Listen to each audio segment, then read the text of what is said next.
고난이 정말 유익일까요? 라는 말씀의 제목으로 하나님의 은혜를 나누겠습니다.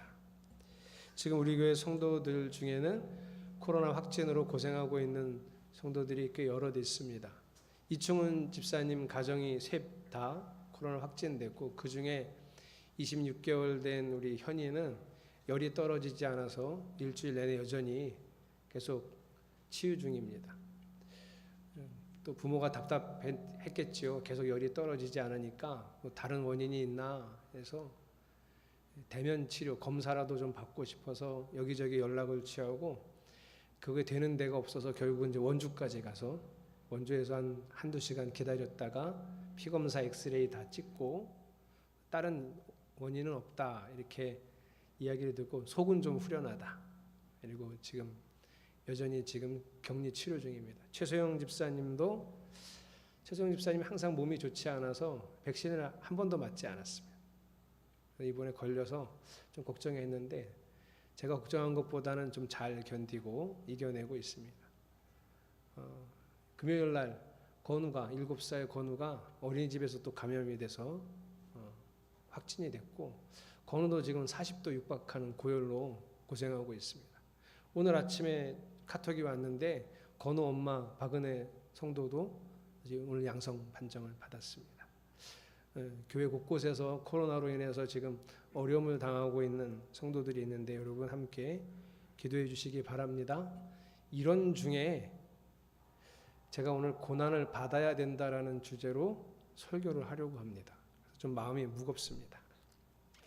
최에스더라는 사모님이 있습니다. 자녀 교육에 관해서, 기독교 자녀 교육에 관해서 요즘은 꽤 이름이 알려진 사모님인데요.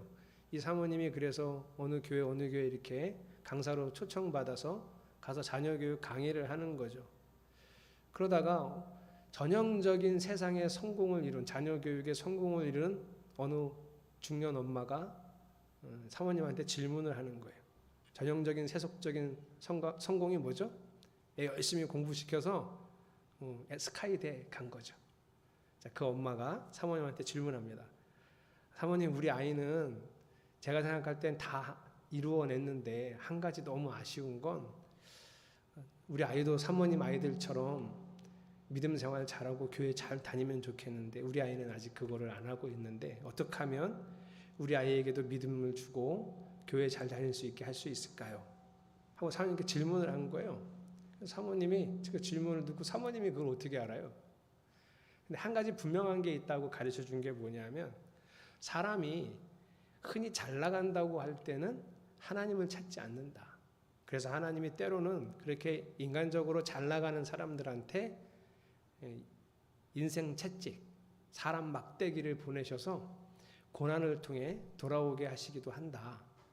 그러니 하나님께 그 자녀가 돌아오기를 간절히 원하는 마음이 있다면 하나님께 고난을 달라고 기도하시라고. 다른 방법이 없다니 고난을 달라고 기도하시라고. 그랬더니 그 중년의 엄마가 안색이 변하면서 어떻게 그렇게까지 기도를 해야 되냐 이렇게 얘기를 했다는 거예요. 그 어머니는 자기 자녀에게 진심으로 원하는 게 뭐였을까요?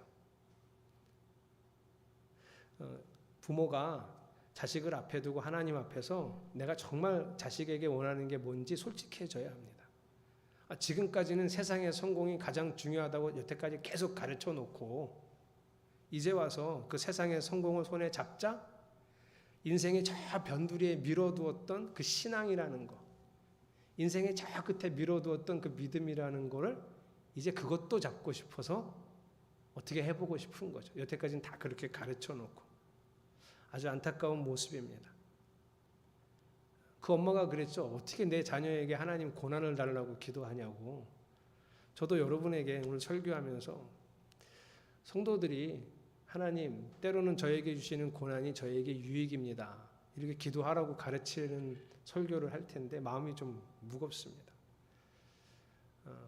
제가 한 10년간 목회했던 철원의 이평교회 성도들 중에 요즘 이런 고난을 당하는 성도들이 몇 사람 있습니다. 지금도 저에게 전화해서 목사님 이런 상황인데 기도해 주세요 라고 말씀을 하시고 저도 기도하고 있는데 참 마음이 아픕니다.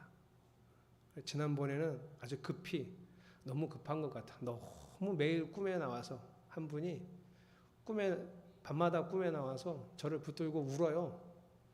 그래서 제가 무슨 이야기인지도 들어보고 싶어서 꿈인데 이렇게 밀쳐내고 왜 이렇게 우시냐고 물어보고 싶은데도 제가 이렇게 밀쳐내려고 하면 저를 더 끌어안고 너무 계속 울어요.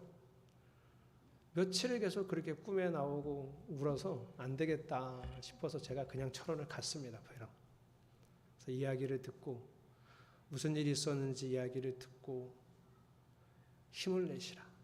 이 고난의 어려움들을 그냥 혼자 끙끙거리며 이겨내려고 하지 말고 이 고난 중에도 하나님을 만나야지 그게 당신한테 도움이 된다. 이 말씀을 드리고 그분만 만나고 바로 왔습니다. 오늘 창세기 46장은 바로 이 고난의 얘기입니다. 여러분이 얼핏 읽으면 창세기 46장은 고난의 얘기 아닌데 그 46장이 무슨 얘기인지 저랑 찾아가 보겠습니다. 일단 요셉이 이집트에 살아있다는 얘기를 듣고 야곱이 모든 식구들과 재산을 다 거느리고 이제 이집트로 살려고 내려가요. 자, 하나님이 약속하신 가나안 땅을 그냥 두고 떠나는 게 얼마나 두려웠을까요? 그래서 가나안 땅에서 이집트로 가는 그 약속의 땅 최남단인 부엘세바에서 하나님께 희생 제사를 드립니다. 그리고 하나님이 그 야곱의 마음을 아시고 거기 나타나셔서 말씀을 하세요. 3절 4절인데요. 이렇게 말씀하세요. 나는 하나님 곧 너의 아버지의 하나님이다. 이집트로 내려가는 것을 두려워하지 말아라. 내가 거기에서 너를 큰 민족이 되게 하고 4절 나도 너와 함께 이집트로 내려갔다가 내가 반드시 너를 거기에서 데리고 나오겠다. 요셉이 너의 눈을 직접 감길 것이다. 이 시대에 우리는 어떤 신앙을 가지고 있냐면 하나님은 어디에나 계시다. 이런 신앙을 갖고 있죠. 여러분 다 그렇게 믿으시죠? 제가 한국에 있다가 미국에 가면 하나님이 거기에도 계시죠. 하경이도 이거를 꼭 알아야 돼요. 우리 예양이도 이제 어린 예배를 드리러 왔는데 하나님은 어디에나 계시다. 이거를 무소무제의 하나님이라고 그래요. 우리가 다 믿고 있죠. 근데 이 야곱이 살던 시대에는 그런 믿음이 없던 때예요. 어떤 믿음이었냐면 지역신이에요. 그러니까 내가 하나님을 믿으면 여기서 하나님을 믿어야지 다른 데 가면 하나님이 안 계세요. 다른 데 가면 왜냐하면 다른 신이 있거든요. 이집트에 가면 라라고 하는 태양신이 있어요. 그럼 거기 가면 태양신이 있어서 하나님이 안 계세요. 하나님이 거기까지 가시려면 어떻게 해야 돼요? 이스라엘이 이집트랑 전쟁에서 이기면 하나님이 이제 이집트까지 가시는 거예요. 이게 그 당시 사람들의 믿음이에요. 그러니 야곱이 이제 이 땅을 떠나서 이집트에 가면 어떻게 살지? 하나님이 안 계신데 이렇게 두려워했던 거예요. 그래서 하나님이 나타나셨어요. 야곱이 믿음이 변변치 않죠, 여러분. 하나님이 야 너는 믿음이 왜 그따위냐? 야 내가 거기는 못 가? 야 너는 좀 생각을 좀 잘 해보고 잘 믿어. 이렇게 나무라지 않으시고 야곱의 눈높이에 딱 맞춰서 그 야곱의 두려움을 다 아시고 야곱아 걱정하지 마, 두려워하지 마, 내가 같이 갈게. 이렇게 친절하게 말씀을 해주셨어요. 우리 하나님이 이렇게 친절합니다, 여러분. 가끔 우리의 믿음이 너무 부족하다 느껴질 때도 두려워하지 마세요. 민망해하지 마세요. 하나님은 우리의 눈높이에 맞춰서 잘 설명해 주시고 함께해 주심을 믿으시기를 축복합니다. 자, 이래서 오늘은 그리로 가는 이야기. 자, 이렇게 가는 이야기면 46장에서 주로 다루면 좋을 이야기는 뭘까? 46장에서 여러분이 글을 쓰고 실제 있었던 일을 잘 묘사한다고 글쓴이가 지은이가 한번 된다고 생각해 보세요. 여러분이면 어떤 부분을 잘 쓰면 감동적인 이야기를 만들 수 있을까요? 없던 이야기를 없던 걸 만들어내라는 게 아니라 있는 일을 주요 다루는 이야기를 어떤 것으로 하면 좋을까요? 저 같으면 22년 만에 만나는 부자 상봉의 이야기를 잘 묘사하면 아주 감동적일 것 같아요. 야곱과 요셉, 그렇게 사랑했던 아들 요셉을 죽은 줄 알았던 요셉을 22년 만에 만나는 장면. 근데 그 아들이 이집트 총리잖아요. 그래서 아주 엄청난 환영 인파를 데리고 나와서 엄청난 행사하듯이 아버지를 다 기다리고 있고 그 아버지와 얼싸안고 울고 회포를 풀고 뭐 이런 이야기가 좋지 않을까요? 저도 그렇게 읽었는데 이야기가 있긴 있어요. 그 이야기가. 근데 1절부터 34절이라는 긴 본문 중에 29, 30절 딱 두 절로 아버지와 아들의 재해는 끝이에요. 그래서 성경 46장은 하고 싶은 얘기가 따로 있어요. 그래서 오늘 저랑 그 이야기를 찾는 거예요. 31절 요셉이 이제 형들 만나서 무슨 얘기하는지 들어보세요.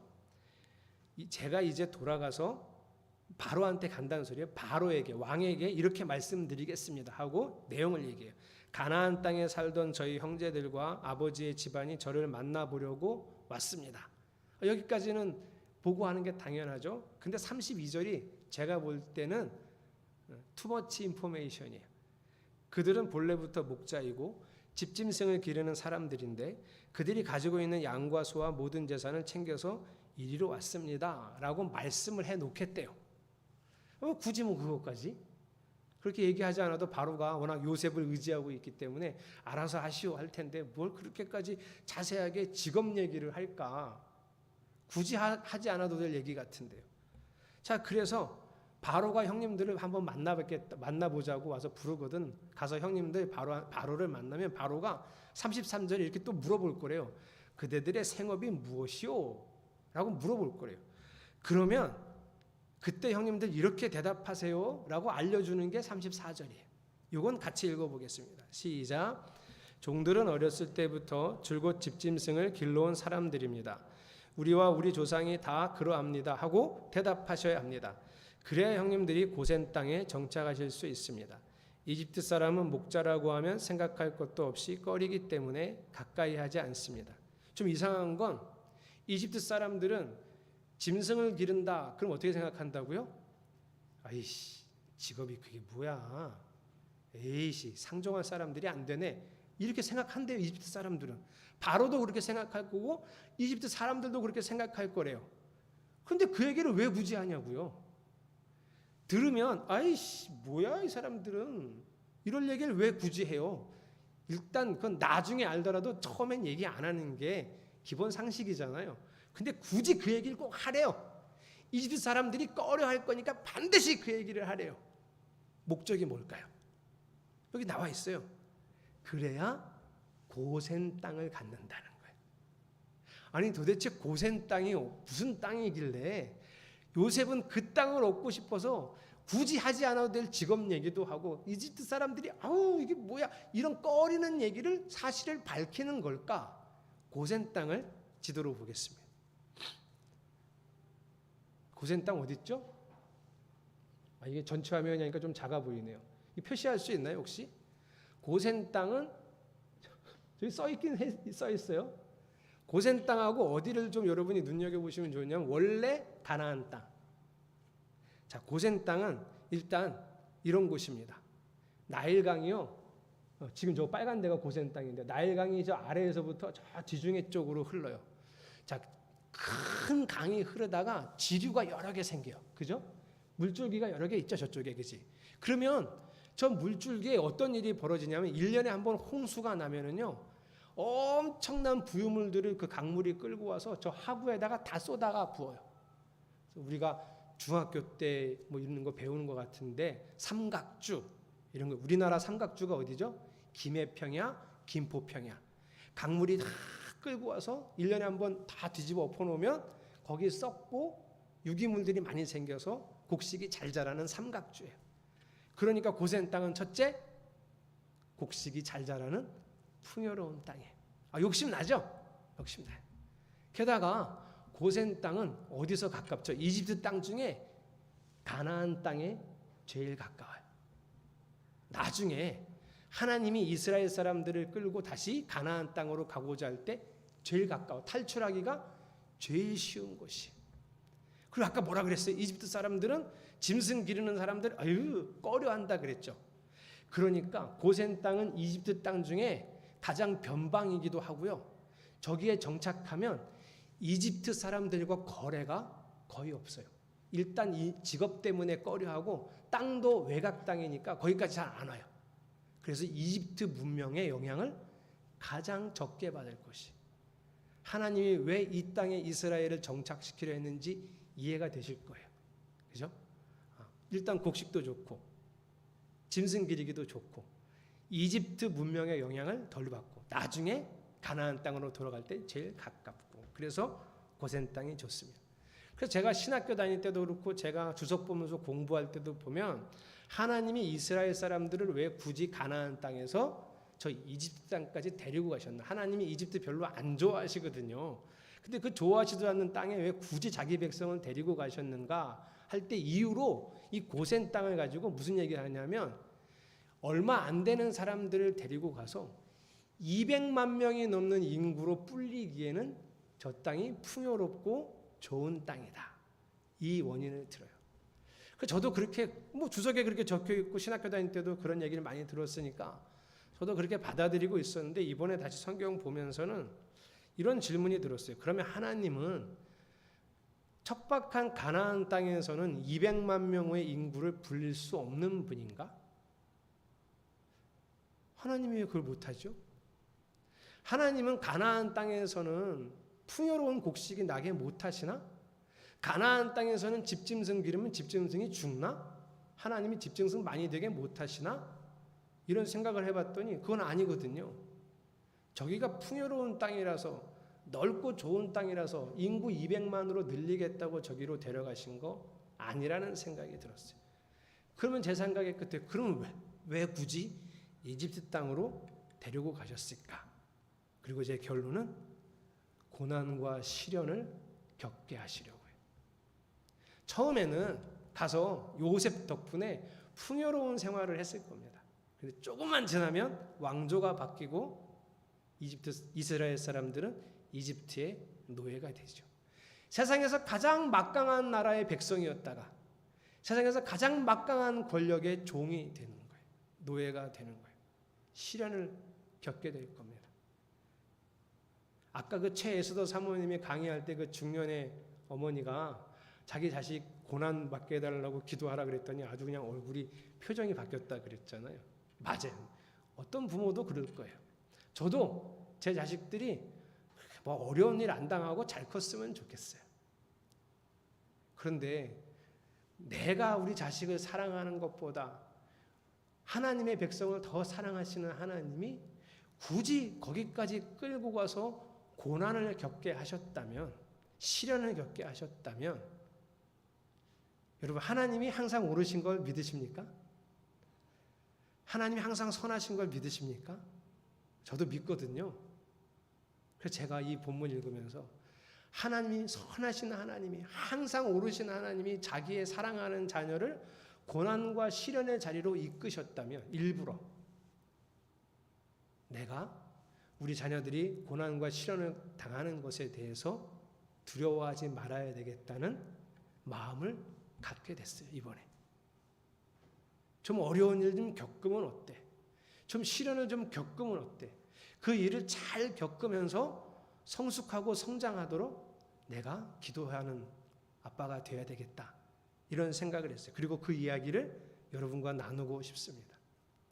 여러분도 여러분 자녀가 고난과 시련을 통해 잘 성장하도록 옆에서 돕고 또 기도해 줄 수 있는 부모가 되시기를 축복합니다. 지금도 그래도 난 싫은데, 나 우리 애가 그렇게 힘든 일 당하는 거 싫은데, 그럼 뭐 나중에 그런 믿음이 생기면 하셔도 돼요. 무조건 하라는 게 아니라. 그런데 여러분 고난당하고 시련 겪으면 정말 다 성숙해지고 성장하나요? 남자들 보고 군대 다녀야 돼. 제가 막 이제 군대 갈 그때는 사람들이 그랬거든요. 야, 남자는 군대 갔다 와야 돼. 그래서 남자는 갔다 와야 된다 그래서 제가 갔거든요. 저 원래 안 갔어도 돼요. 군대 가기 바로 전에 제가 다쳤었거든요. 그래서 원래는 안 갔어도 되는데 남자는 갔다 와야 된다고. 우리 아버지도 갔다 와야 된다 그래서 제가 갔어요. 그리고 2년 반 이상을 군대에 있으면서 도대체 내가 여기를 왜 왔을까 이런 생각을 어마무시하게 많이 했습니다. 왜 그러냐면 군대 가서 배운 거 딱 한 가지 있어요. 정말 좋은 거 딱 한 가지 있어요. 참는 거 배웠어요. 그리고 그 외에는 저는 제 인생에 하나도 좋다고 생각한 게 없어요. 그런데 참는 거 배우면 정말 어른이 되나요? 직장에서 어느 사람이 자기 직장 상사가 너무 괴롭히는 거예요. 그래서 군대에서도 참는 거 잘 배웠고 또 그런 사람이 사회에서도 잘 참고 이제 견뎌서 이제 승진하는 거죠. 자, 어른이 될까요? 이렇게 승진해가지고 자기가 그 자리에 갔더니 그 상사보다 더 악독한 사람이 되는 경우가 너무 많아요. 자기는 당하면서 나는 나중에 저 자리에 가면 잘해줘야지 이렇게 생각했었는데 어느새 자기도 모르게 그 자리에 가서 남을 괴롭히고 있는 거예요. 여자들은요. 요즘은 그런 분들이 정말 많이 없지만 시집살이를 된통하신 분들이요. 자기가 시집살이 하면서 나는 나중에 며느리 얻으면 잘해줘야지. 그런데 대부분 그런 분들이 시집살이를 더 시키더라고요. 어른이 되고 성숙하지 않아요. 고난을 그냥 겪는다고 무조건 어른이 되고 성숙하지 않고 오히려 더 독해지고 악해지는 경우가 비일비재하다는 거예요.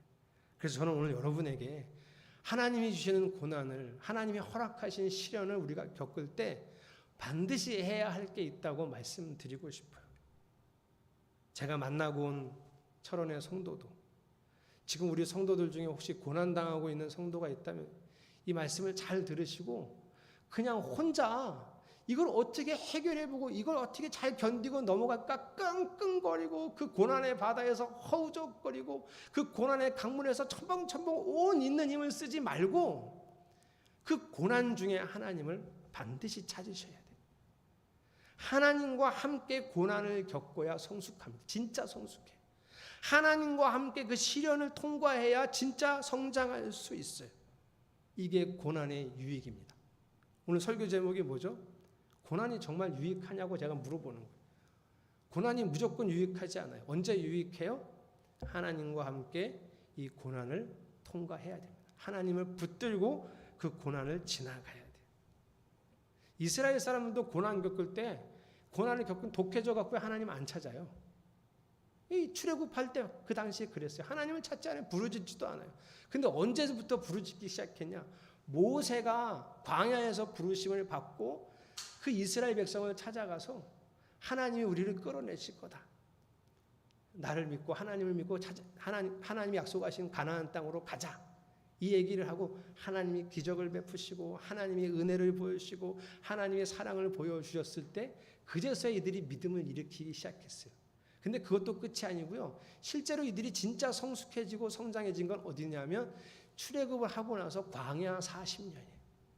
광야 40년 동안 구름기둥 불기둥 만나와 메추라기 하나님이 하시는 모든 은혜와 사랑과 기적을 맛보면서 그 어려움 중에도 하나님을 알게 되고 진정한 하나님의 백성이 되었다는 거예요. 그러니 여러분 무조건 고난이 좋다는 건 아니에요. 고난을 겪을 때 하나님과 함께 했느냐가 중요합니다. 우리가 무슨 게 고난이죠? 병을 얻어 아프고 사경을 헤매거나 돈 때문에 마음이 무너지고 어찌할 바를 모르거나 애들이 커가면서 내 자녀가 나도 어찌해 줄 수 없는 나도 어떻게 해줄 수 없는 아픔을 겪게 되는 걸 그냥 옆에서 보고만 있어야 될 때 내 관계가 다 무너질 때 이런 게 다 고난이죠. 이 고난을 겪을 때 우리는 너무 어른스러워서 여러분들이 다 어른스러워 그냥 어떻게든 어른이면 내 힘으로 알아서 잘 해야지 이게 괜찮은 사람처럼 느껴져서 하나님도 안 찾고 잘 견디고 묵묵히 이겨내고 이게 좋은 사람 같아서 그렇게 이겨내는 분들이 많아요. 아니요, 하나님을 잘 찾으셔야 됩니다. 제가 정말 좋은 직장 취직돼 있었고요. 대학교 교수님이 용우가 너 거기 안 갈 거면 내가 학비 다 대줄 테니까 대학원 가자. 나랑 같이 여기서 좀 더 해보자. 거기도 좋은 길이 이렇게 열려 있었고요.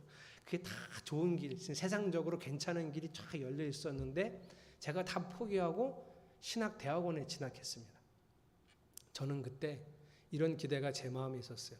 내가 다 세상적인 성공을 포기하고 돈도 다 포기하고 신학대학원 하나님의 길을 가겠다고 이렇게 선택했으니 이제부터 하나님이 나를 얼마나 잘 살펴주실까 이런 생각을 했었거든요. 그런 기대를 했었어요.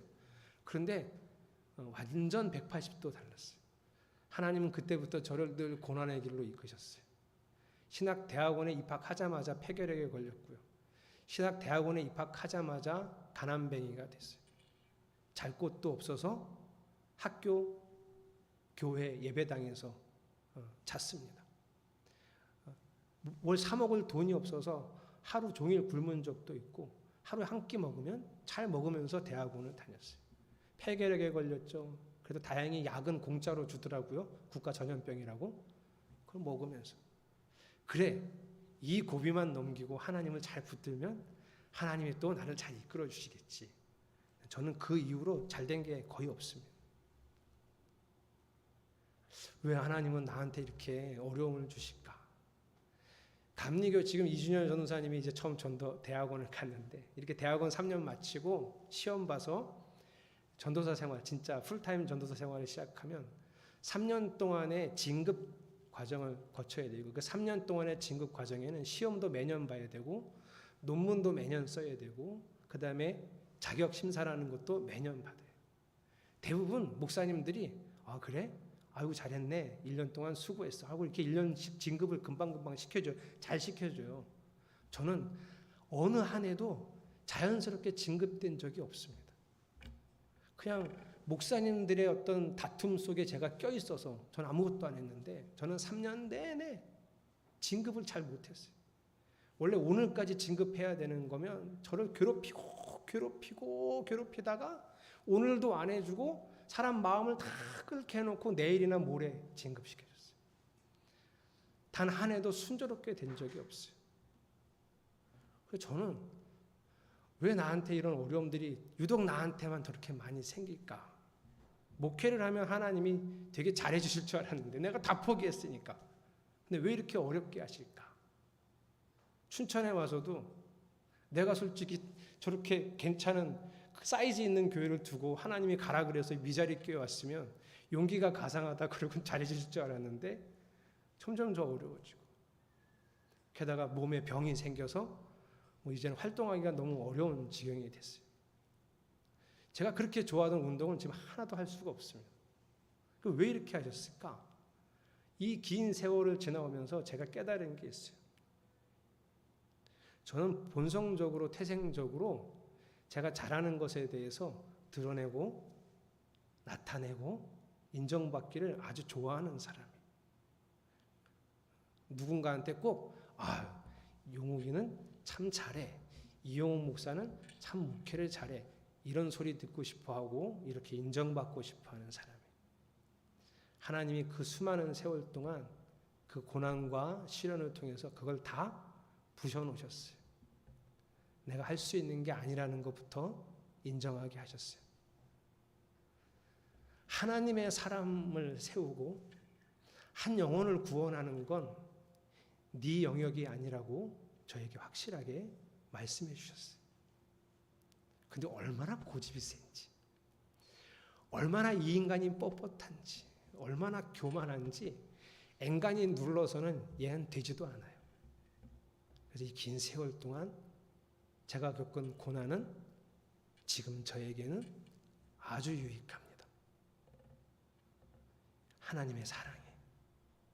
그리고 저는 그 고난을 통과하면서 하나님을 더 많이 알게 됐고 하나님을 더 깊이 사랑하게 됐고 오직 하나님을 더 많이 의지하는 사람이 되었습니다. 그래서 시편의 기자처럼 저도 똑같이 고백할 수 있습니다. 여러분 같이 읽어보겠습니다. 시편 119편 71절 시작.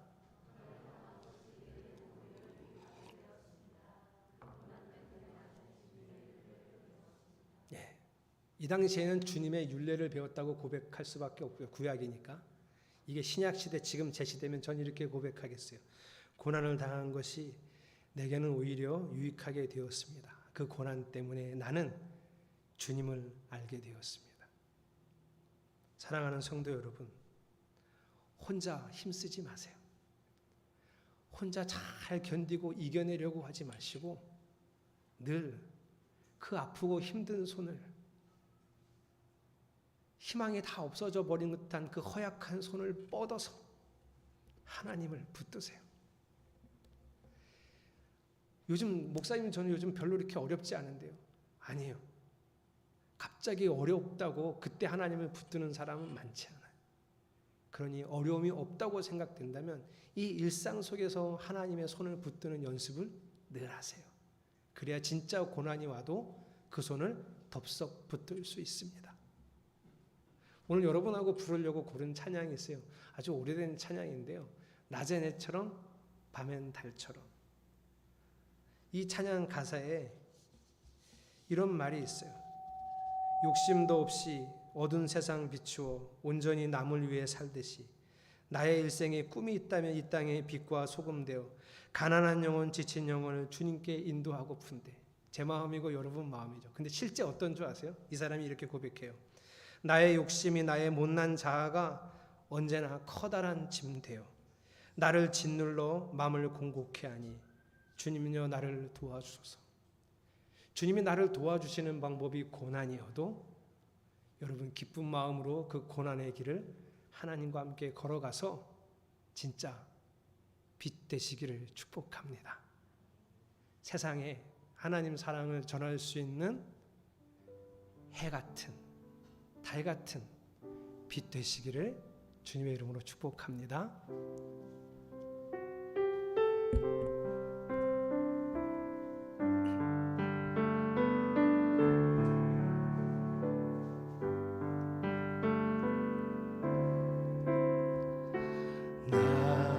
낮엔 해처럼 밤엔 달처럼 밤엔 달처럼 그렇게 살 수 없을까? 욕심도 없이 어두운 세상 비추어 온전히 남을 위해 살듯이 나의 일생에 꿈이 있다면 이 땅에 빛과 소금 되어 가난한 영혼 지친 영혼을 주님께 인도하고픈데 나의 욕심이 나의 못난 자가 언제나 커다란 짐 되어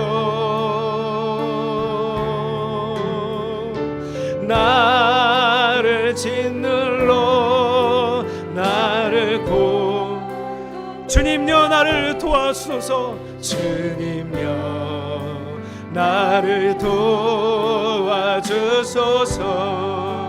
예수님처럼 바울처럼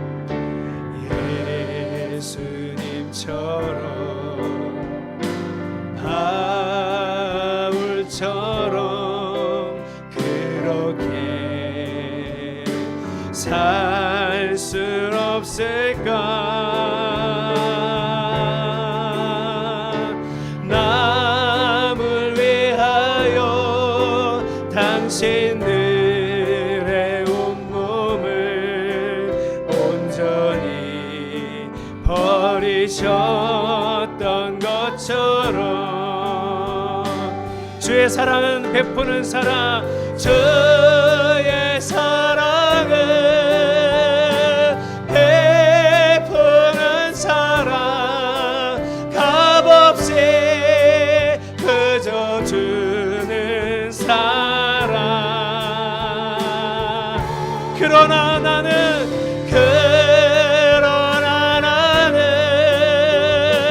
주는 것보다 받는 것 더욱 좋아하니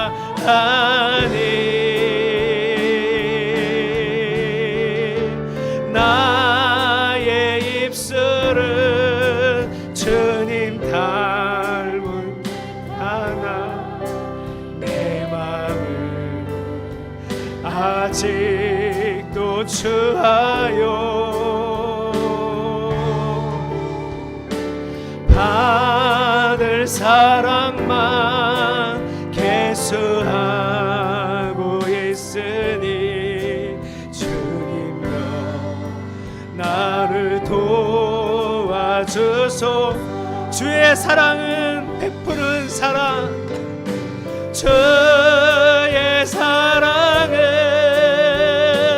베푸는 사랑, 값없이 그저 주는 사랑. 그러나 나는 주는 것보다 받는 것 더욱 좋아하니. 나의 입술은 주님 닮은 듯하나 나의 입술은 주님 닮은 듯하나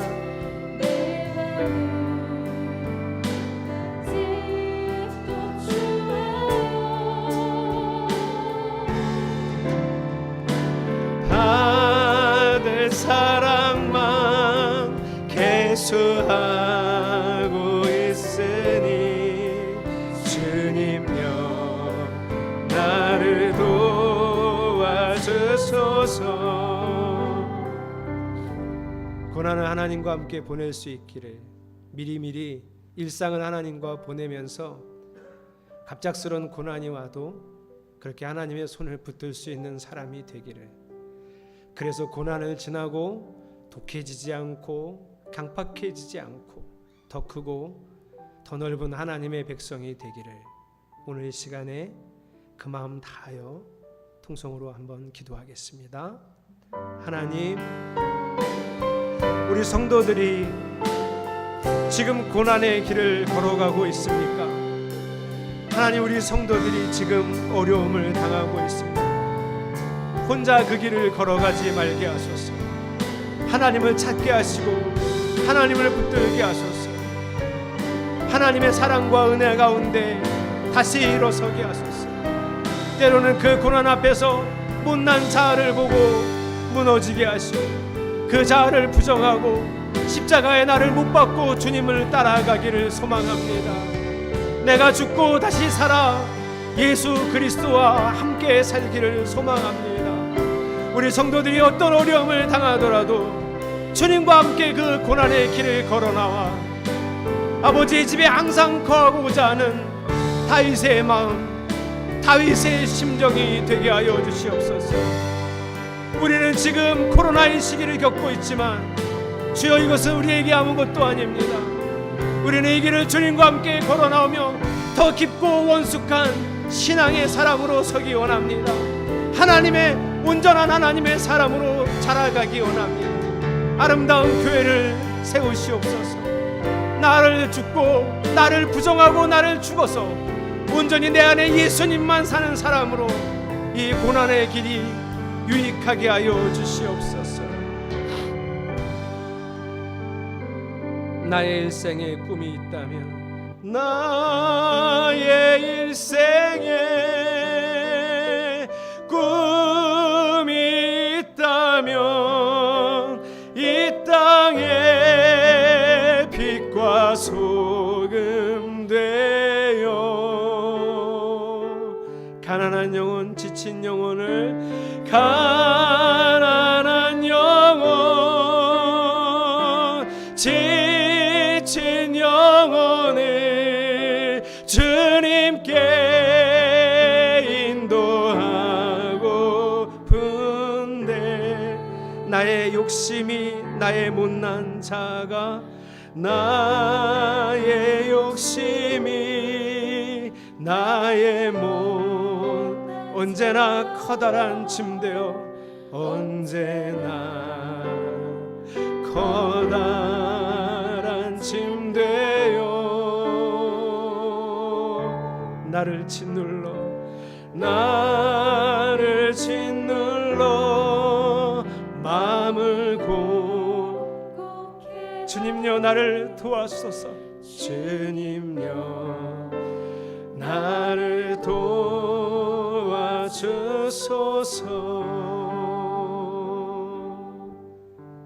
일상도 고난도 시련도 언제나 주의 손을 붙들고 걸어가기 원합니다.